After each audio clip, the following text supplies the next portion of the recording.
السلام عليكم مشاهدي قناة طب حدقة، مرحبا بكم.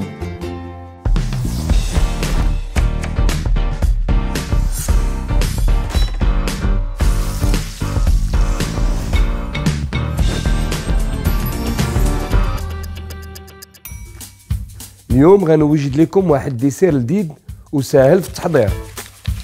باش نوجدوا هاد الديسير غادي نحتاجوا مقادير بسيطة: 2 بنانات، الشكلاط، ربعة الحليب، 2 معالق كبار عسل، 3 معالق كبار الزبدة، 100 غرام التمر، 100 غرام جلجلان، كراميل، باكية كبيرة ديال البسكوي، سكر فاني ايديال، باكيات كريم شانتي ايديال. وها هما المقادير غادي يبانوا على الشاشة.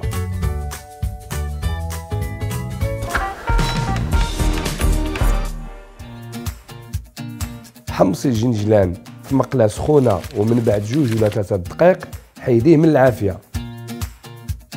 خوي الجنجلان اللي قرملتي من قبل في الميكسور وزيدي عليه البسكوي مع التمر، الزبدة والعسل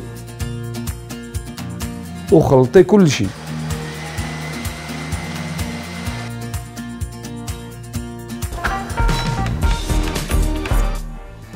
خدي كريم شانتي ايديال، زيدي عليه السكر فاني ايديال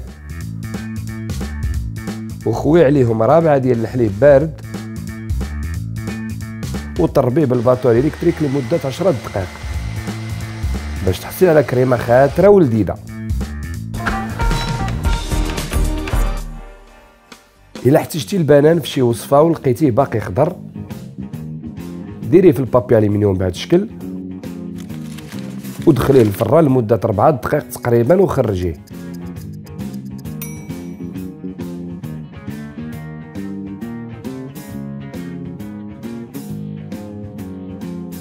قطعي البنان على جنب بهذا الشكل.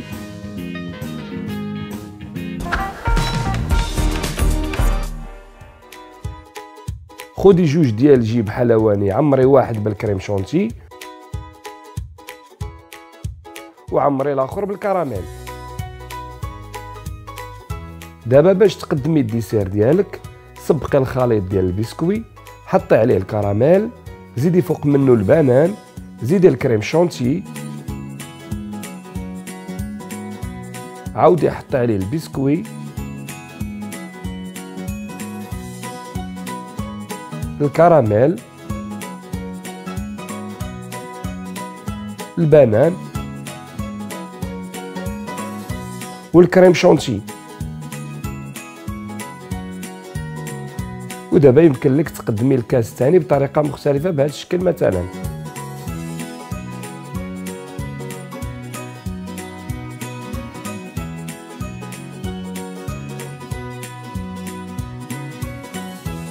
وفي الاخير نحكوا عليه الشكلاط، ولا بغينا نزينو شويه ندردروا عليه شويه د اللوز ايفيلي. وها هو البانوفي ديالك واجد وبالصحة والراحة.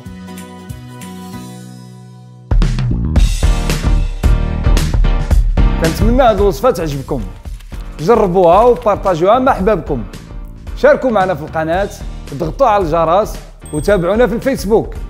إلى اللقاء في الوصفة الجاية.